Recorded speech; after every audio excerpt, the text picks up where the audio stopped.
তো দেখো যেখানে আমরা ছিলাম, তো এখানে লক্ষ্য করো, এটা একটা কৌশল বলে দেই। যখন তুমি দেখবে যে এটা নর্মালি একটা ফর্মুলার মতো, কিন্তু জাস্ট একটু ঝামেলা হচ্ছে, ঝামেলাটা কি? এই যে দেখো এখানে x+2, ওকে, আর এখানে শুধু কি আছে x+2 whole to the power half. তুমি এটাকে মনে মনে পুরোটাকে x চিন্তা করে নাও।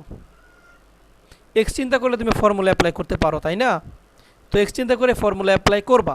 তবে যেটাকে তুমি x ধরেছ সেইটাকে ডিফারেন্সিয়েশন করে ফলাফলটা ভাগ আকারে লিখে দিবা। আমি কি বোঝাতে পারলাম? হ্যাঁ স্যার, বুঝলাম না, আচ্ছা, হ্যাঁ আরেকবার একটু হ্যাঁ, বলেন। আবার বলি, দেখো এখানে আছে তোমার x+2। যদি x+2 না থেকে এখানে এমন থাকতো x two the power half dx, তুমি কি রেজাল্ট বের করতে পারতে না ইন্টিগ্রেশনের? জি স্যার, পারতে, তখন পারতাম স্যার। পারতা। হ্যাঁ, এখন সমস্যাটা কি হয়েছে x+2 থাকার জন্য। তাহলে তুমি চিন্তা করবা, এই যে x+2কে মনে মনে x চিন্তা করো। মনে মনে x চিন্তা করলে রেজাল্ট কি আসে আমি একটু বলি। রেজাল্ট আসে তোমার, যদি x+2কে x চিন্তা করো, তাহলে এইটাই তো এখন x, আমার x+2ই আমার x। এটার পাওয়ার হবে হাফ প্লাস ওয়ান, মানে 3/2। নিচে হবে কত? 3/2, তাই না? এখন তুমি যেটাকে x ধরে ক্যালকুলেশন করলে এটাকে ডিফারেন্সিয়েশন করো। এটাকে ডিফারেন্সিয়েশন করলে কত পাবে বলো তো? ওয়ান আসছে স্যার, ওয়ান। 1। তাহলে এখানে 1 দিয়ে ডিভাইড করবা। 1 দিয়ে ডিভাইড করবা, বোঝাতে পারলাম? যদি এটাকে ডিফারেন্সিয়েশন করে তোমার আসতো 5, তাহলে 5 দিয়ে ডিভাইড করতাম। এটা কেন হয় এটা তোমরা অলরেডি দেখেছো গত ক্লাসে, দেখো আমি একটু স্মরণ ওই করিয়ে দিই। জেড এর হিসাবটাই স্যার, মানে আলাদা ওই আলাদা যেটি, করে জেড। এটাকে আমরা ওইভাবে আর যাচ্ছি না, ওই একই জিনিস। তোমরা কি দেখেছো, দেখেছো না এখানে যে ডিএক্স এর মানটা এরকম আসে, এই ডিজেড বাই ওই যে এফ প্রাইম জেড আমরা লিখিয়েছিলাম, মনে আছে?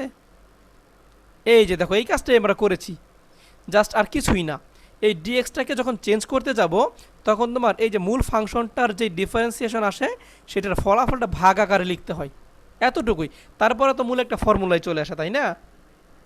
একটা নর্মাল ফর্মুলায় চলে আসে। এখানে দুইটা ইন্টিগ্রেশন নর্মালি, একটা x+2, একটা x+1 দিয়ে হবে। তো তুমি যদি x+2কে ডিফারেন্সিয়েশন করো, দেখো আমি যেটা বললাম সেটাই আসে। আরে দেখো x+2কে তুমি জেড ধরলা, এখন ddx করলে এখানে আসবে 1। এখানে তুমি কি পাবে আলটিমেটলি? এখানে পাবে dz/dx। তাহলে এখানে তুমি যদি আর গুণন করো, তাহলে dx is equal to dz। আর dz না বলে আমি মনে মনে এটাকে 1 ভাবতে পারি। কেন 1 ভাবলাম? এই ফাংশনটা ডিফারেন্সিয়াল হিসাবে, ওকে। তাহলে এখন তুমি যদি এই মানটা বসাও, তোমার মান চলে আসবে কত? z two the power half dz, আর নিচে কত আসে 1। তাহলে এখন তুমি যদি এটাকে ইন্টিগ্রেট করো, ইন্টিগ্রেশনের সব ইন্টিগ্রেশনকে ভাগ হবে না 1 দ্বারা? আমি সেই কথাটাই বললাম, জি স্যার, এখানে ভাগ ভাগ হবে। দিয়ে দিবা, এতটুকুই। এবার দেখো অ্যান্সার হয়ে গেছে কিন্তু অলমোস্ট। এখানে দেখো মাইনাস, এটাও একই কথা। x+1কে মনে মনে x চিন্তা করো, তাহলে x+1 এখানে হবে 3/2, এখানে হবে 3/2, এর নিচে আবার মনে মনে 1 আছে, 1টার দেখালাম না। এবার এটাকে ঘুরাই দিবা 2/3 আকারে, তুমি লিখে সিম্পলিফাই করে দিবে, অ্যান্সার হয়ে যাবে। একইভাবে তুমি এবার একটু চিন্তা করে দেখো 2 নম্বর অঙ্কটা, যদি একটু তাকাও সুন্দর করে দেখো। 8-এর যে 2 নম্বর ম্যাথ, এটা কেমন হবে? এই যে ইন্টিগ্রেশন অফ, উপরে ছিল তোমার ডিএক্স, নিচে হবে √2 স্যার x প্লাস এবার পার। 5। এই তো দেখো তোমার কিন্তু মাথায় কৌশল ঢুকে গেছে, তাই না? তুমি নিজে নিজে অনেক কিছু বুঝে ফেলছো। 2x - 3, তাহলে এইটাকে ফাইনালি এখানে হাফ আসবে, তুমি বুঝতেই পারছো। হাফ আসলে ফাইনালি তুমি যখন ইন্টিগ্রেট করবা তোমার রেজাল্ট আসবে এরকম। এই 2x + 5কে তুমি মনে মনে x ধরে নিবা, তাহলে এটা হবে 3/2, এখানে হবে 3/2 ইনটু এটাকে ডিফারেন্সিয়েট করলে তুমি পাবা 2, এই 2 লিখে দিবা। That's it. এখানে আসবে 2x - 3 হোল টু দি পাওয়ার 3/2, এখানে আসবে 3/2, আর ডিফারেন্সিয়াল করলে এখানে আসবে আরেকটা 2, এটা 2 গুণাকারে লিখে দিবা। বোঝা গেল? এই দেখবে অ্যান্সার হয়ে গেছে। এইভাবে আমরা ক্যালকুলেট করলে যা আসে। আর এখানে কিন্তু অবশ্যই কিছু থেকে যাবে, হ্যাঁ, যখন আমরা সূত্র করব। আমি তো আর ওইটা দেখাই নাই, জাস্ট এটার উপরের অংশটা দেখিয়েছি। এখানে যখন সূত্র করবো a² - b², সূত্র হবে এরকম 2x + 5 a + b * a - b, তাই না? দেখো a² - b², এটা আসবে, এখানে আসবে 3, এটা এটা কেটে যাবে 1/8, কিন্তু থাকবে সবার আগে 1/8। এটা মনে রাখবা, এটা থেকে যাবে। এটা দ্বারা ফাইনাল আবার গুণ করতে হবে তোমার, এখানে প্লাস সি আসবে। সাজাই নিও আর কি নিজের মতো করে। তাহলে 8-এর 1, 2, 3 আমরা পারবো আশা করি, ওকে। আপাতত আরও কোনো প্রবলেম আছে এখানে? হ্যাঁ, আমার নেটওয়ার্কে একটু সমস্যা হয়েছিল। হ্যাঁ, আচ্ছা, আপাতত কি এই 10.2 এ কোনো প্রবলেম আছে আমাদের আরও? না স্যার, আর প্রবলেম নেই স্যার। ওই যে হ্যাঁ, ত্রিকোণমিতিক যৌগিক কোণগুলা sir, sin 2x sin 3x sir, এগুলো যদি আমি জেড না ধরে ডাইরেক্ট স্যার যদি অ্যান্সারে বসাই দিই তাহলে কোনো প্রবলেম তো হবে না? না, অত প্রবলেম না, তোমার জেড ধরা লাগবে এটা বিষয় না। আমি আগেই বলেছি, তোমাদের যখন শেখাচ্ছি বলছি, এখন বিস্তারিত করছি। যখন তুমি আর একটু বড় হয়ে যাবা ক্যালকুলাসের উপরে, তখন এগুলো মেন্টালি করে ফেলবা যে জেড ধরলে কি হইতো বিষয়টা। হ্যাঁ, ওটা তুমি সরাসরি ওখানে অ্যাপ্লাই করে দিবা, সমস্যা নাই। আর কিছু কিছু জিনিস আছে জেড না ধরে তোমার অ্যাপ্লাই করতে গিয়ে ভুল করতে পারো, তখন জেড ধরে স্টেপ বাই স্টেপ এগোবা, সমস্যা হবে না। ওকে। আর যদি তুমি একটা কথা বলে ফেলি, যদি তুমি এখানে ডিজেড কখনো লিখতে চাও, যে আমি মনে মনে ডিজেড লিখে ফেললাম, তাহলে জেডটা দেখাইবা করে। আর ডিজেড না ধরো, যেমন ধরো এটা কিন্তু জেড না ধরে করলাম আমরা, তাই না? জেড না ধরে কিন্তু ক্যালকুলেশন করেছি। ক্যালকুলেশনের প্রসেসটা কী ছিল? ওই যে আমরা মূল ফাংশনটাকে আবার ডিফারেন্সিয়েশন করে ভাগ করে দিয়েছি। তো এইভাবে করলে ডিজেড দরকার নাই। কিন্তু তুমি যদি চাও যে এখানে আমি ডিএক্স পরিবর্তন করে ডিজেড লিখবো, ডিজেড লিখে ক্যালকুলেশনটা করব, তাহলে ওই ডান পাশের অংশটুকু দেখাই দিবা যে ডিজেড যে কেন ধরলাম। ওকে, হ্যাঁ স্যার। পারলে পুরোটা করে ফেলবা। আর যদি ডিজেটের সাহায্য নিতেই হয়, ডিজেড লিখতেই হয়, তাহলে ডিজেডটা কীভাবে আসলো দেখাই দিবা। আচ্ছা, তাহলে আমরা আর দুই একটা কৌশল আজকে একটু দেখে ফেলি, একটু মনোযোগ দিব আমরা। এখন আমরা কিন্তু প্রতিস্থাপনে আছি, গত ক্লাস থেকেই প্রতিস্থাপন পদ্ধতির বিভিন্ন কৌশল আমরা শিখছি। তো প্রথম কৌশলটা একটু রিকল করি আমরা। এরকম ছিল, যদি সাইন কস গুণ আকারে থাকে তাহলে এগুলোকে আমরা সূত্র প্রয়োগের মাধ্যমে যোগ বিয়োগ আকারে প্রকাশ করব। দ্বিতীয় কৌশল ছিল সাইন কসের যদি পাওয়ার থাকে, এখানে 1/2 1/3 1/4 এগুলো দ্বারা আমরা ব্যালেন্স করে পাওয়ারটাকে রিডিউস করার চেষ্টা করব। ওকে। তারপর আরেকটা আমরা ফর্মুলা শিখেছিলাম, যদি কোনো ভগ্নাংশ আকারে থাকে, হ্যাঁ, কোনো যদি ভগ্নাংশকে ইন্টিগ্রেশন করতে হয় এবং যদি দেখি হরটাকে ডিফারেন্সিয়েশন করলে লব পাওয়া যায়, তাহলে ইন্টিগ্রেশনের মান আসবে লন অফ হর। এটা আমরা করে নেব, কিন্তু এটা কি বুঝালাম কিভাবে, কোনটাকে তুমি জেড ধরবা সেটা বোঝার জন্য বললাম হরটাকে জেড ধরতে হবে। বোঝা গেল?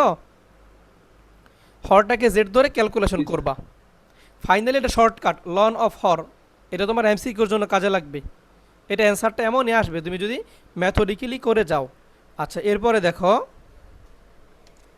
এরপরে আমরা তেমন কিছু শিখি নাই। এখন আমরা আরও দু একটা কৌশল এখান থেকে একটু শিখে ফেলবো।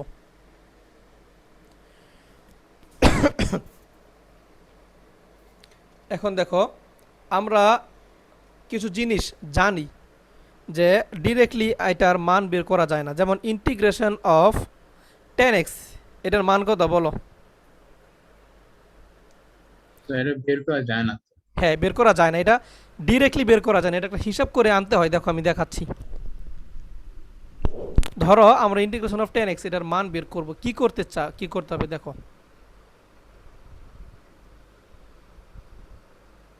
ইন্টিগ্রেশন অফ ধরো 10x dx, তাহলে এটাকে তুমি একটু ভাঙিয়ে লিখো এইভাবে, সাইন এক্স নিচে হবে কজ এক্স, এখানে লিখো ডিএক্স। এবার মনোযোগ দিয়ে তাকাও, এই যে হর, এই হরকে ডিফারেন্সিয়েশন করলে কিন্তু উপরের লব পাওয়া যায়, তাই না? শুধু তফাৎটা কোথায়? মাইনাস সাইন এক্স আসে। তো তুমি একটা কাজ করতে পারো, এটা ব্যালেন্স করার জন্য সামনে একটা মাইনাস দিয়ে দাও, উপরে একটা মাইনাস দিয়ে দাও। দেওয়া যায় তো নাকি? জি স্যার, দেওয়া যায়। এবার দেখো, এই হরটাকে তুমি যদি ডিফারেন্সিয়েশন করো, অথবা তুমি যদি জেড ধরে ক্যালকুলেশন করে যাও, যেটা শেখালাম একদম মূল নিয়ম, জেড ধরে ক্যালকুলেশন করা, ওইটা করলেও একই ফলাফল আসবে। এখন আমরা দেখলাম ডিডিএক্স অফ কজ এক্স কত? Minus sine x. তাহলে এটাকে কী লিখবা? অ্যান্সার মাইনাস লন অফ কী লিখবা? কজ এক্স, তাই না? এটাই কিন্তু নর্মালি তুমি চাইলে মনে রাখতে পারো সূত্র আকারে, integration of 10x is equal two minus loan cos x. এটা সূত্র। ওকে, এটা কিন্তু সূত্র না, অ্যাকচুয়ালি এটা একটা অঙ্ক। তুমি চাইলে সূত্রের মতো করে এটা অ্যাপ্লাই করতে পারো যদি প্রয়োজন হয়। আবার এটার মান কিন্তু এরকমও হয়, লন অফ সেক এক্স। দুইটাই কারেক্ট, কিভাবে কারেক্ট? সিম্পল, এখান থেকে একটু তাকাও, এই মাইনাসটাকে তুমি যদি ইনভার্স করে দাও, এই মডুলাসটা তো আমরা ব্যবহার করি পজিটিভিটির জন্য, আর কিছুই না। তাহলে এখানে ধরো তুমি চিন্তা করো ইনভার্স করে দিলে এটা, হ্যাঁ, ও কজ ইনভার্স না, আলটিমেটলি এটা না, কজ ইনভার্স না, এই কজ এক্সকে ইনভার্স করা, বিষয়টা এমন, এইটাকে ইনভার্স করা। তাহলে এটা হবে আলটিমেটলি 1 বাই, দেখো লন 1 বাই কজ এক্স, তাই না? তো এখান থেকে আমরা পাবো ইন্টে লন অফ সেক এক্স, বোঝা গেল? তাহলে এটা একটা ফর্মুলা। একইভাবে আমরা যদি আর একটা জিনিস দেখে ফেলি, যে এখানে ইন্টিগ্রেশন, এগুলো মনে রাখবা, cot x d x, cot x d x, এইটার মানটা কেমন হতে পারে একটু আইডিয়া করো দেখি। এবার কিন্তু মাইনাস দরকার নাই আমার আর, কারণ দেখো উপরে আসলো কজ এক্স, নিচে আসলো সাইন এক্স ডিএক্স, তাহলে সাইন এক্সকে ডিফারেন্সিয়েশন করলে প্লাস কজ এক্স পাওয়া যায়। তাহলে সরাসরি লিখে দাও লন অফ হর,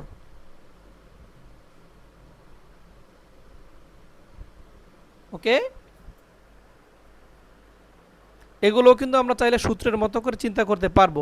এখন তাহলে এইটাকে তুমি যদি আবার অন্য রূপে লিখতে চাও, লিখতে পারো minus ln of cosec x, sine এক্সের বিপরীত ফাংশন কি? Cosec x, okay. এইভাবে তুমি লিখতে পারো, দুইটাই কারেক্ট গেল। এটা integration of sec x, okay. এই যে তোমরা বললা এটা ডিরেক্টলি নাই, ওই যে বললাম না গত ক্লাসে গল্প, আইজ্যাক ব্যারো, এটা কিন্তু উনি এখানে হেল্প করেছেন এটা ক্যালকুলেট করতে। আমি দেখাই তোমাদের একটু ক্যালকুলেশন করে, এগুলো তোমাদের কাজে লাগবে। তাহলে আজকে একটা জিনিস শিখলাম, আরও এখানে দুইটা জিনিস শিখলাম, integration of ten x, integration of cot x. এবার ইন্টিগ্রেশন অফ সেক এক্স আমরা শিখে নিই একটু। এটা কেন শিখাচ্ছি জানো? তোমরা বলতে পারো স্যার এটা শিখে লাভ কি, এটা তো আমরা ক্যালকুলেশন করেই বের করতে পারি, মনে রেখে লাভ কি? তুমি এমন একটা অঙ্ক পাইবা যেখানে তোমার দেখা গেছে অন্য অঙ্ক কিন্তু ওখানে টেন এক্স চলে আসছে, তো তুমি যদি আবার টেন এক্সের ইন্টিগ্রেশন করতে চাও তাহলে তো অঙ্ক হয়ে যাবে দুইটা। তো তুমি যদি পারো সরাসরি এটার মান বসাই দিয়ে ক্যালকুলেশন ঢাকায় নিতে পারো, এই জন্য এটা দেখালাম, ওকে। এবার আসো ইন্টিগ্রেশন অফ সেক এক্স, এটার দেখি আমরা ইন্টিগ্রেশনটা কি আসে। দেখো এটাকে আমরা সিম্পলি এরকম লিখতে পারি। প্রথমত এটাকে অনেকভাবে ক্যালকুলেট করা যায়, দুইভাবে করা যায়। আমরা প্রথমে একটা সিম্পল ওয়ে দেখি, হ্যাঁ, তারপর একটা পরে যাই। সিম্পল ওয়েটা এরকম, দেখো এই সেক এক্স, এটাকে আমরা একটা কাজ করব, সেক এক্স থাকবে উপরে sec x plus tan x দেবো, নিচেও এটা দিয়ে ভাগ করব, নিচেও ভাগ করব sec x plus tan x. এখানে আসলো ডিএক্স, তাই না? লিখলাম, এটা কাটা দিলে কিন্তু আবার সেক এক্সই থেকে যাবে। তো এটা কেন করলাম একটু পরে বুঝবে। দেখো নেক্সট লাইনে আমরা যাই, ইন্টিগ্রেশন হলো উপরে মাল্টিপ্লাই করো sec square x plus sec x tan x divided by sec x plus tan x,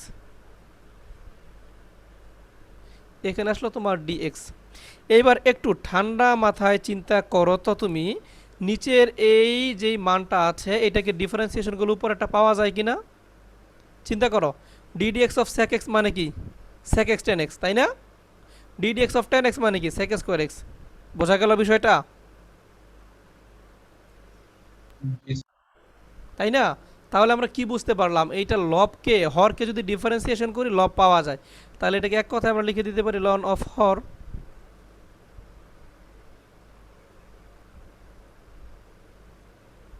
এই তো, ওকে। এটা একটা পদ্ধতি। আরও একটা পদ্ধতি আছে, আরও একটা অন্য মানও আছে। আমরা বললাম একই ইন্টিগ্রেশনের দুই রকম মান হতে পারে। দেখো বিকল্প, ডান পাশে করছি বিকল্প পদ্ধতিটা, integration of sec x d x. এটাকে নর্মালি তুমি এইভাবে লিখো d x by cos x, sec x মানে কি 1/cos x লিখলাম। এখন এই কজকে আমরা একটু কনভার্ট করে নেব। কিভাবে কনভার্ট করব বলছি, কোয়াড্রেন্ট দিয়ে কজকে কনভার্ট করব। ডিএক্স বাই এখানে লিখব sine pi by 2 plus x, শেষ পর্যন্ত তুমি কজ এক্সই পাবে। ওকে, কেন কনভার্ট করলাম একটু পরে বলছি। দেখো এখন লক্ষ্য করো,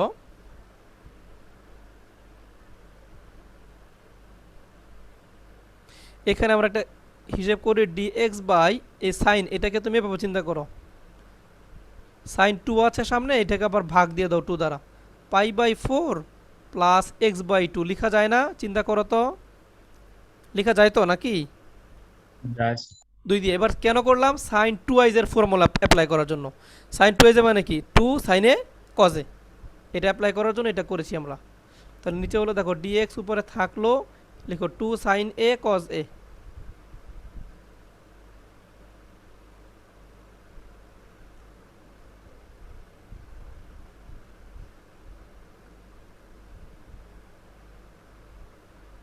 আরও একটু ডান পাশে যাই, শেষ পর্যায়ে আছি আমরা। এখন দেখো তুমি একটা কাজ করে ফেলি আমরা এখান থেকে, এই যে তুমি হরটা লবটা এখানে হর দেখতে পাচ্ছ, এটাকে যদি আমরা ডিভাইড করি একটু, কি দিয়ে ডিভাইড করব? মনে করো ডিভাইড করলাম আমরা কজ স্কোয়ার এক্স দিয়ে ডিভাইড করলাম উপরে এবং নিচে, তাহলে একটা ফলাফল পাবো। দেখো আমি একটু ভেঙে দেখাই। ধরো তুমি উপরে কত আছে মনে মনে, উপরে 1 আছে, তাহলে লিখবে এখানে 1 বাই কজ স্কোয়ার এক্স। এই ডিএক্সটা সবার বাইরে দিয়ে দিই আমরা, হ্যাঁ এখানে দিয়ে দিই। আর এখানেও তুমি কজ স্কোয়ার এক্স দিয়ে ডিভাইড করো, তাহলে একটা কজ স্কোয়ার এক্স দিয়ে ডিভাইডটা দুইভাবে দেখাই আমরা। প্রথমত দেখাও এইভাবে, না এখানে আসলে কজ স্কোয়ার এক্স না, এই অ্যাঙ্গেলটা এটা ধরো তুমি, এই যে পাই বাই 4 প্লাস এক্স এইটা ধরবা, অ্যাঙ্গেলটা এক্স দিলে মিলবে না। কজ স্কোয়ার থাকলো pi by 4 plus x by 2, এইটা হবে অ্যাঙ্গেল আমাদের। ওকে, মানে এই 1 বাই কজ স্কোয়ার এই মানটা দিয়ে আমরা ভাগ করছি, তাহলে 2 থাকলো, এখানে লিখো sine pi by 4 plus x by 2, এখানে দাও একটা cos pi by 4 plus x by 2। আবারও দেখো এখানে তুমি আরেকটা ক্যালকুলেশন বাকি, ইন্টু দিয়ে, এটা পরে দাও, এটা আরও দাগটা বড় করতে হবে আমাদের। দেখো এখানে লিখো তুমি ডিএক্স, এখানে ইন্টু দিয়ে এইটাকে তুমি লিখো এবার cos pi by 4 plus x by 2, এখানে লিখো cos pi by 4 plus x by 2। বোঝা গেল হিসাবটা? এই যে দেখো নিচে কজ স্কোয়ার চলে আসলো, তাহলে এটাকে কেন করলাম? 10 বানানোর জন্য। দেখো ইন্টিগ্রেশন অফ, আমরা চাইলে এটাকে হাফ সামনে দিয়ে দিতে পারি এই 2টাকে, তাহলে উপরে তোমার রইলো 1 বাই কজ মানে কি sec, sec square pi by 4 plus x by 2, আর নিচে দেখো এটা হয়ে যাবে 1, এখানে থাকলো only 10, 10 pi by 4 plus x by 2, তাই না? এখানে থাকলো ডিএক্স। এইবার তুমি চিন্তা করো তো এই হরটাকে ডিফারেন্সিয়েশন করে লব পাওয়া যায় কিনা? জি স্যার। পাওয়া যায়, তাই না? আচ্ছা, এখন দেখো যদি আমরা এটা পেয়ে যাই, তাহলে এটাকে অ্যান্সারটা কি লিখবো? ডিরেক্টলি লন অফ 10, তাই না? আমরা লিখে দেবো জাস্ট অ্যান্সারটা। জাস্ট এ মিনিট,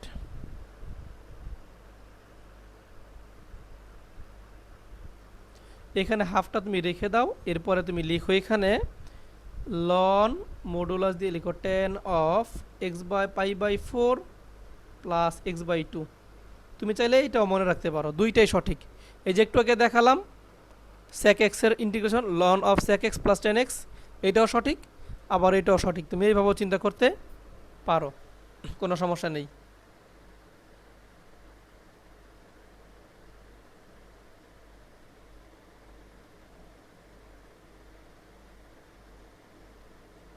ও এইখানে জাস্ট একটা জিনিস আমি একটু রিমাইন্ড করে দিই তোমাদের, একটু ভালো করে বুঝতে হবে। দেখো এই 10 এটাকে যদি ডিফারেন্সিয়েশন করো, এই যে দেখো এক্স এর সাথে একটা ধ্রুবক আছে হাফ, তাই না? তাহলে হাফ তো সামনে আসবে, তাহলে আমরা এটাকে এইভাবে চিন্তা করি, একটু বুদ্ধি খাটাও, এটাকে এইভাবে চিন্তা করি, এটাকে হাফটাকে তুমি উপরে রাখো মনে মনে, তাহলে দেখছো হাফটাকে সামনে আসছে, এবার হাফটা সামনে এসে অ্যান্সার কি আসবে? sec square pi by 4 plus x by 2, তাই না? তাহলে এখন তুমি মিলাতে পারো যে এই এই নিচেটাকে ডিফারেন্সিয়েশন করলে উপরের সম্পূর্ণ অংশ পাওয়া যায়, তাহলে হাফ আর থাকবে না আমাদের অ্যান্সারে, হাফ আর এক্সিস্ট করবে না। একইভাবে তুমি চাইলে লন অফ এই যে integration of cosec x d x এটার মানও বের করতে পারো। ওকে, আমি জাস্ট হাফ মানটা, কই গেল স্যার? কোন ভাগটা হাফ? জি স্যার, হাফ। এটা দেখো এইখানে তো একটা হাফ সামনে থাকে, এটাকে আমি মনে মনে সেক স্কোয়ার এক্সের সাথে চিন্তা করছি এই হাফটা। ওকে, ভালো করে বোঝো। এখন তুমি যখন এটাকে ডিফারেন্সিয়েশন করবে, দেখো আমি এখানে দেখাই আলাদা করে, ডিডি এক্স অফ, দেখো তুমি যখন এটা করবা 10π/4 তো ধ্রুবক, এটার কোনো কাজ নাই। এটা x/2 না লিখে লেখো এখানে হাফ এক্স, এটা চিন্তা করো। তাহলে তোমার কি হবে, এটাকে তুমি যদি ইন্টিগ্রেশন করো, দুঃখিত ডিফারেন্সিয়েশন করো, এই যে ধ্রুবকটা সামনে আসবে নাকি, সামনে আসলো। এরপরে যদি করো তাহলে সেক স্কোয়ার, এখানে কি আসবে π/4 + x/2 নাকি। জি তাহলে স্যার। এই সম্পূর্ণটাই তো পাওয়া যায়, তাহলে সামনে তো আর হাফ থাকার সুযোগ নাই। যেহেতু 10 এইটাকে ডিফারেন্সিয়েশন করলে সম্পূর্ণ উপরের অংশটা পাওয়া যায়, তাহলে লন দিয়ে শুধু এটা লিখে দিবা। বোঝা গেল?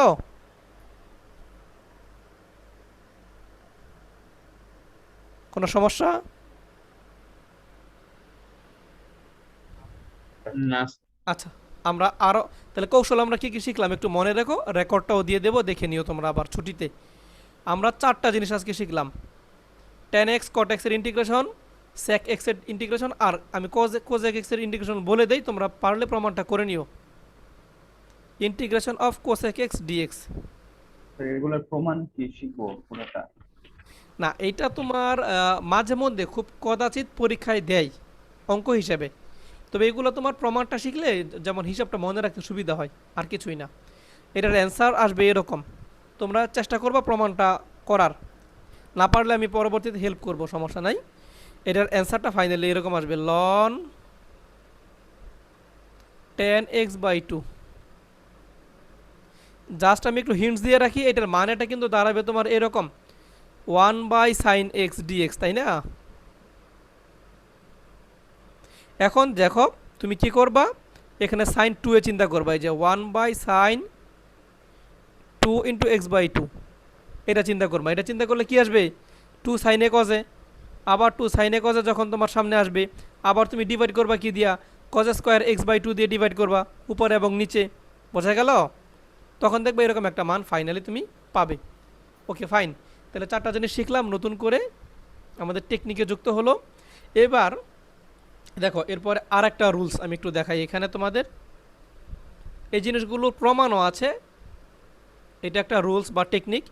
যদি তুমি দেখো কখনো এরকম একটা মান, নিচে তোমার একটা রাশি দেওয়া আছে রুটের ভিতরে, মনে করো একটা ফাংশন দেওয়া আছে রুটের ভিতরে, রুটের ভিতরে যে ফাংশনটা দেওয়া আছে এটাকে ডিফারেন্সিয়েশন করলে তুমি যদি ভগ্নাংশের লবটা পাও, অর্থাৎ এই ভগ্নাংশের লবে যদি ওই ফাংশনটা ডিফারেন্সিয়াল থাকে, তাহলে এটার ইন্টিগ্রেশন, এরকম রাশির ইন্টিগ্রেশন হবে 2 × হর। মনে থাকবে? ওকে, জি স্যার। এটা তুমি একটু টেকনিক, এটার প্রমাণও আছে, আমরা জেড ধরে প্রমাণটা করতে পারবো, কোনো ব্যাপার না। আমরা যদি এই যে এফএক্সকে জেড ধরে নেই, এটাকে জেড ধরে তুমি ক্যালকুলেশনটা করতে পারবা, দেখবা ঠিক এই রেজাল্টটাই আসবে ফাইনালি। ওকে, তুমি যদি চাও তোমরা চাইলে আমি এটা দেখাও দিতে পারি প্রমাণটা। একটা এক্সাম্পল দিই, দেখাই দেবো প্রমাণটা কীভাবে এটা হয়। জি স্যার, দেখায়। আচ্ছা ঠিক আছে, তাহলে দেখাই দিই, আমরা অ্যান্সার হবে এটা। তাহলে আমরা ধরে নিই এখানে যে ধরি, এই অ্যান্সারটা একটু লিখো যে এই যে এফএক্স নিচের যেই ফাংশন রুটের ভিতরে, এই ফাংশনটাকে তুমি জেড ধরো,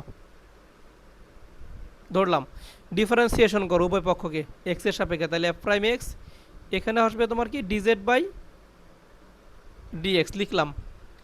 এখন দেখো এই এফ প্রাইম এক্স ডিএক্স কিন্তু তোমার উপরে আছে অলরেডি, তাই না?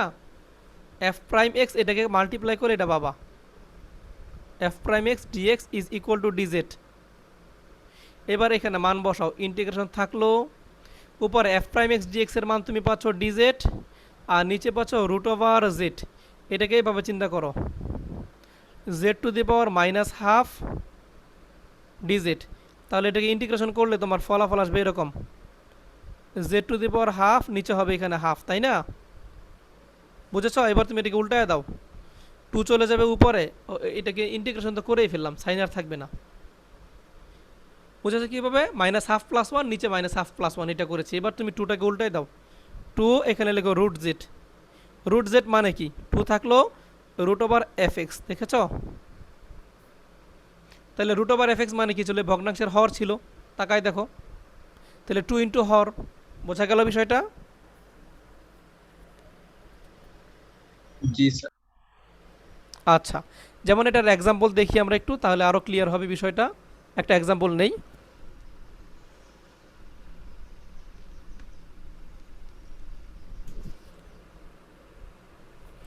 ধরো তোমার কাছে একটা ইন্টিগ্রেশন আছে এরকমের, cos ax dx, নিচে হবে root over B plus C, B plus C. এই যে আমি যে শর্টকাটগুলো দেখাচ্ছি এগুলো কিন্তু এমসিকিউতে প্রয়োগ করতে পারো তুমি, ওকে? জেড না ধরে B plus c sine a x. তাহলে তুমি একটু মনে মনে চিন্তা করো, রুটের ভিতরে যেটা সেটা সেটাকে ডিফারেন্সিয়েশন করলে কি পাবা? দেখো বিটা ভ্যানিশ হয়ে যাবে, এটা ধ্রুবক থাকবে তোমার এখানে সি, এরপর এখানে একটা এই যে একটা এ, যেহেতু এসি থাকবে স্যার। এখানে এ সামনে চলে আসবে, এখানে যাবে কস এ এক্স, তাই না? তাহলে উপরে শুধু আছে কস এক্স, তোমার তো এসি নাই, তাহলে এসি নিয়ে আসো, অনেক গরম লাগলে এসি নিয়ে আসো, এই এসি নিয়ে আসো, সব ঠান্ডা হয়ে যাবে। এসি কস এ এক্স নাকি? এবার দেখো root over B plus c sine a x, এখানে হবে ডিএক্স। এইবার তুমি চাইলে আবার জেড ধরে ধরে ক্যালকুলেশন আগাইতে পারো, মানে তুমি শুরুতে জেড ধরে করতে পারো। আর আমরা জেড ধরবো না বলেই তো এই কৌশলে আসতেছি, তাই না? তাহলে এখন দেখলাম যে রুটের ভিতরে রাশিটাকে ডিফারেন্সিয়েশন করে লব পাওয়া যায়। তাহলে অ্যান্সার হবে ওয়ান বাই এসি, এখানে হবে টু ইন্টু এই যে পুরো হর লিখে দিবা। এক্সাম্পলটা বুঝেছি তো নাকি? জি স্যার। আর তুমি যদি কৌশল মনে রাখতে না চাও, তাহলে এই যে রুটের ভিতরে যে রাশি আছে এটাকে জেড ধরে যে এইভাবে গতানুগতিক পদ্ধতিতে ক্যালকুলেশন করে নিবা। আচ্ছা, আমরা শেষ পর্যায়ে আছি। আজকে আমি আর 2 দিনের দিনে শুধু একটু লিখে দিয়ে ক্লাস শেষ করব। শুধু তোমরা নোট করে নাও এই তথ্যগুলো, এগুলোর প্রমাণ যদি চাও তাহলে পরে দেখাতে হবে, আমার আজকে আর টাইম পাবো না। দেখো কিছু কৌশল, বিশেষ কিছু প্রতিস্থাপন পদ্ধতি আমি একটু লিখে দিই এখানে। যদি কখনো তুমি দেখো ইন্টিগ্রেশনের ভিতরে এরকম রাশি আছে root over a square minus x square, এরকম রাশি থাকলে তুমি প্রতিস্থাপন করবা কি দিয়ে? এটাকে প্রতিস্থাপন আমি অ্যারো দিয়ে দেখাচ্ছি। প্রতিস্থাপন এক্সের পরিবর্তে তুমি ধরবা এ সাইন থিটা, অথবা তুমি ধরবা এ কজ থিটা। এটা ধরলে কেন? এটা শুধু সূত্র হবে সুন্দর। এই যে দেখো এক্সের মান তুমি ধরলা এ সাইন থিটা, তাহলে রুটের ভিতরে তাকাও কি হয়, এ স্কোয়ার থাকলো, তাহলে এক্সের মান তো এইটা, তাহলে এক্স স্কোয়ার মানে কি? Square sine square theta. বুঝতে পারলাম? দেখো কত সুন্দর। রুটের ভিতরে এবার স্কোয়ার কমন নিয়ে নিবা, তাহলে থাকলো one minus sine square theta. আর one minus sine square theta, এই রুট স্কোয়ার এ কাইটা গেল, তাহলে রুটের ভিতরে one minus sine square theta মানে কি? কত? Cos square theta. আবার রুট যদি সরাই দাও এ কস থিটা। এইবার তুমি এটাকে ইন্টিগ্রেশন করতে পারো অনায়াসে ডি থিটা, পারবা না? অথবা তুমি কস ধরলেও কিন্তু অ্যান্সারটা মিলবে। এটা এক্স লিখছি ভুলে, এটা হবে থিটা। এটা কিন্তু প্রতিস্থাপন, দেখো এক্সকে থিটার সাপেক্ষে প্রতিস্থাপন করছি আমরা। আচ্ছা, এরপরে দেখো দ্বিতীয় বৈশিষ্ট্য, যদি এরকম আসে কখনো, দেখো ছুটির জন্য এগুলো শিখাই রাখছি, যেহেতু 2-3টা ক্লাস তোমাদের মিস হবে, এই জন্য এগুলো যেন পুষায় নিতে পারো বাসায় একটু দেখে, সময়টা সেভ যেন হয়। যদি দেখো এখানে প্লাস দিয়ে দেওয়া আছে, তাহলে অবশ্যই এক্সের মান ধরবা ট্যান থিটা বা কট থিটা। মনে রাখার বুদ্ধি কি? টেনের বিপরীতটা মানে কমপ্লিমেন্টারিটা। টেনের কমপ্লিমেন্টারি কি? কট। সাইনের কমপ্লিমেন্টারি কি? কোসাইন। আর 3 নম্বরে দেখো যদি উল্টা আসে, এ স্কোয়ার মাইনাস এক্স স্কোয়ার নাই, কিন্তু আছে x square minus x square, x square minus x square, তাহলে সাইনের উল্টা কি? কোসেক। কজের উল্টা কি? সেক। এটা উল্টাই লিখবা তুমি মনে মনে। তাহলে এক্সের পরিবর্তে তুমি লিখবা এ সেক থিটা অথবা এ কোসেক থিটা। ওকে, এই তথ্যগুলো লিখে রাখো। আর আমি যদি বলি এখানে এ স্কোয়ার না দিয়ে লেখা আছে 16, 16 মানে কি? 4 স্কোয়ার, তখন হবে এখানে হবে 4 সাইন থিটা, মনে থাকবে? ওকে, এখানে এ লিখে নেই ভুলে, এ হবে, কারণ এখানে তো স্কোয়ার আছে। এগুলো কমন নেওয়ার জন্য সূত্র করলাম। এগুলো কিন্তু কৌশল খুব সিম্পল, তুমি ভাববা যে স্যার এত কৌশল আমাদের শেখালে মনে থাকবে, এগুলো কিন্তু কিছুই না, তুমি দেখলেই বুঝতে পারো। এই যে দেখো দ্বিতীয় কৌশলটা আমি একটু আলোচনা করি। রুট ওভার এখানে দেখো এ স্কোয়ার, এখন যদি এটার সাথে তুমি এ স্কোয়ার টেন স্কোয়ার লিখো, তুমি সূত্র জানো, এই যে রুট ওভার এ স্কোয়ার যদি কমন নাও, 1+10 কিন্তু সূত্র আছে না, 1+10 স্কোয়ার থিটা, দেখছো? আচ্ছা স্যার। কিন্তু তুমি যদি 1 - 10 স্কোয়ার বলো, এটার কিন্তু সূত্র নাই, বাট সেক স্কোয়ার মাইনাস 1 এর সূত্র আছে কিন্তু, তাকাও। এই যে দেখো, তুমি যখন এক্সের পরিবর্তে এখানে সেক লিখবা, তখন সূত্র হবে কিন্তু সেক স্কোয়ার থিটা মাইনাস 1 অথবা কোসেক স্কোয়ার থিটা মাইনাস 1, এটার সূত্র হয়। কিন্তু 10 স্কোয়ার মাইনাস 1 এর কোনো সূত্র তুমি কোনোদিন দেখছো? 1 - 10 স্কোয়ার, এটার কিন্তু ডিরেক্টলি কোনো সূত্র নাই। তাহলে এই জন্য এখানে আমরা 10 নেই নাই। আবার তুমি যদি সাইন নিয়ে কাজ করো, তাহলে 1 - ধ্রুবকটা তো সামনে আছে, তাহলে ধ্রুবকটা কমন চলে গেলে আসবে 1 - সাইন স্কোয়ার, এটা সূত্র হয় কজ স্কোয়ার, তাই না? আমাদের টার্গেট থাকবে রুটটাকে সরাই দেওয়া, হোল স্কোয়ার বানায়া। কৌশলগুলি কেন আসছে খুব সিম্পলি এখন বুঝতে পারবা। আর এক্স যেহেতু প্রথমে আছে, পরে তাহলে 1 হবে, তাহলে পরে 1 হয় কোন সূত্রে? সেক স্কোয়ার থিটা মাইনাস 1, এইখানে পরে 1 হয়, তাই না? ইজ ইকুয়াল টু 10 স্কোয়ার, দেখো একটা মান পাচ্ছি। আবার কোসেক স্কোয়ার থিটা মাইনাস 1, দেখো কোসেক স্কোয়ারের বাইরে -1, এখানে আবার কট পাচ্ছি, তাই না? কত ইজি দেখো। তার মানে ধ্রুবকটা যদি পরে থাকে, তাহলে আমার চিন্তা করতে হবে পরে মাইনাসের পরে একটা 1, তাহলে মাইনাসের পরে 1 কোথায় কোথায় থাকতে পারে তুমি একটু চিন্তা করো। সাইন কজে কখনো সাইন স্কোয়ার মাইনাস 1 হয় না, কজ স্কোয়ার মাইনাস 1 হয় না, হয় 1 - সাইন স্কোয়ার হয়, 1 - কজ স্কোয়ার হয়, চিন্তা করো, বুঝে নিও কিন্তু বিষয়গুলো। তাহলে -1 এটা কখন হয়? সেক স্কোয়ারের সাথে -1 হয়, কোসেক স্কোয়ারের সাথে -1 হয়। এই জন্য আমরা এখানে এক্স এর পরিবর্তে এ সেক অথবা এ কোসেক নেব। বিষয়টা ক্লিয়ার? কৌশলগুলি একটু আমরা মনে রাখবো। জি স্যার। হ্যাঁ, কৌশলগুলি মনে রাখলে আমাদের অনায়াসে অ্যান্সারগুলো আমরা পেয়ে যাব। কোনটাকে কি ধরতে হবে, জাস্ট প্রতিস্থাপনটা কি ধরে কি করবো, এটাই আমার মূল আলোচ্য বিষয় ছিল আজকের। এরপরে আরও কিছু জিনিস আমরা শিখবো, এটা পরবর্তী ক্লাসে ধাপে ধাপে আমরা যাই একটু। আমি আজকে যা শিখালাম তোমাদের, এগুলো 10.3-তে অ্যাপ্লাই করবা তোমরা। 10.2-তে এগুলোর অ্যাপ্লিকেশন খুব বেশি পাবে না, এগুলোর অ্যাপ্লিকেশন সব পাবে কি, সব পাবে তুমি এর মধ্যে 10.3-তে পাবে কি এগুলার অ্যাপ্লিকেশন।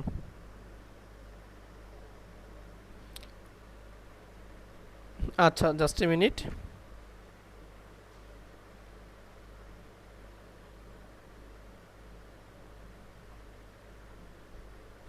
আচ্ছা, একটা জিনিস দেখাই দিই, একটা ভালো জিনিস আমি নজরে আসলে এটা একটু দেখাই দিই তোমাকে। একটা ইন্টিগ্রেশন আমি করে দেখাই, দেখো সজীব, cos টু দি পাওয়ার 5 এর একটা ইন্টিগ্রেশন দেখাই, তুমি sin টু দি পাওয়ার 5টা করবা নিজে।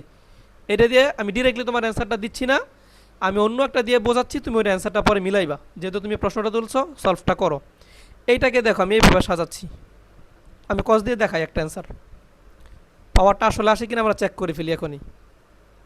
এইভাবে লিখো cos square x whole square, যেটাকে লিখতাম আমরা নর্মালি 4 দিয়ে, এইভাবেই লিখবো আমরা। 5 পেলাম আমরা, দেখো এখন এখানে আমাদের লাগবে কত, এবার তুমি একটু চিন্তা করো তো।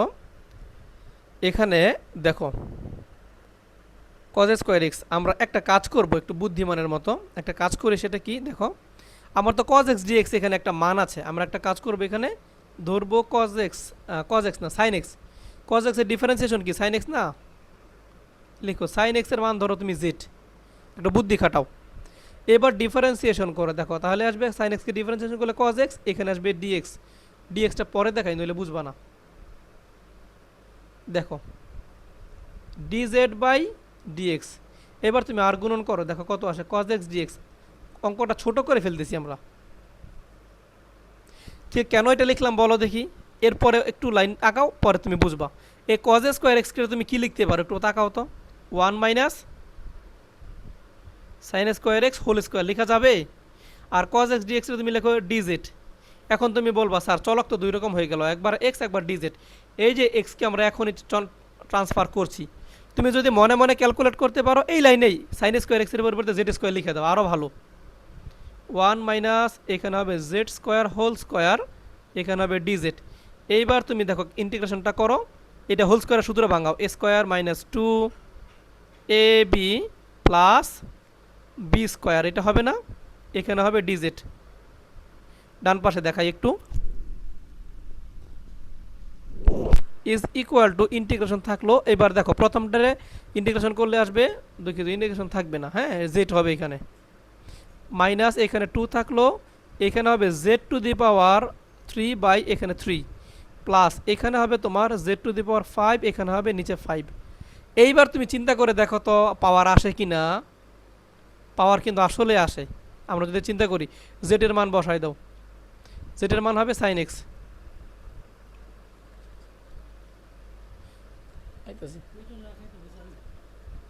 দেখো এখানে সাইন এক্স মাইনাস এখানে আসবে 2/3 সাইন সাইন কিউব এক্স, হ্যাঁ এক কথায়, প্লাস এখানে হবে 1/5, এটা আসবে তোমার sign two the power 5x। বুঝেছ সজীব? জি স্যার, এই সিস্টেমে করলে তো পাওয়ার আসছে। হ্যাঁ এইভাবে করবা তুমি, আরও একটু সিম্পল হয়ে গেল। আমরা ওইটা করছি, ওটা কিন্তু অনেক ঘুরে পেঁচায় গুনটুন হয়ে আসছে। তো আমরা চেষ্টা করবো এইটা করলে অনেক ইজি হবে। দেখো cos x dx-টাকে আমরা ট্রান্সফার করে ফেললাম, ওকে, এইটা দিয়ে ট্রান্সফার করে আমরা ক্যালকুলেশনটা করবো, দেখবো ইজি হয়ে যাবে। তাহলে এখন কি তুমি sign two the power 5x পারবা না? চেষ্টা করব। হ্যাঁ অবশ্যই চেষ্টা করবা। 6 থাকলে একই নিয়ম, যদি 6 থাকে এখানে তাহলে তুমি এটাকে এইভাবে লিখবা, ভিতরে রাখবা cos স্কয়ার x, উপরে দিবা তুমি পাওয়ার, এখানে দিবা কিউব। বোঝাতে পারলাম? যদি 6 থাকে, কারণ এই স্কয়ার থাকলে তুমি এটাকে লিখতে পারবো 1 মাইনাস সাইন স্কয়ার, কখনো না কখনো, কিন্তু এখানে কিউব থাকলে তুমি এইভাবে লিখতে পারবা না। আর এই যে এইবার তুমি সাইন এক্সকে আবার জেড ধরে নিবা, তাহলে এখানে হবে 1 মাইনাস জেড স্কয়ার, এটাকে হোল কিউব করবা, হোল কিউবের সূত্র তো জানাই আছে। তাহলে এভাবে চিন্তা করবা। আমরা আগামী ক্লাসগুলো আরও ইন্টারেস্টিং হবে ইনশাল্লাহ। আমরা একটু রেকর্ডটা অফ করে দেই, তোমাদের টিউটোরিয়ালটা দিয়ে দেবো ইনশাল্লাহ।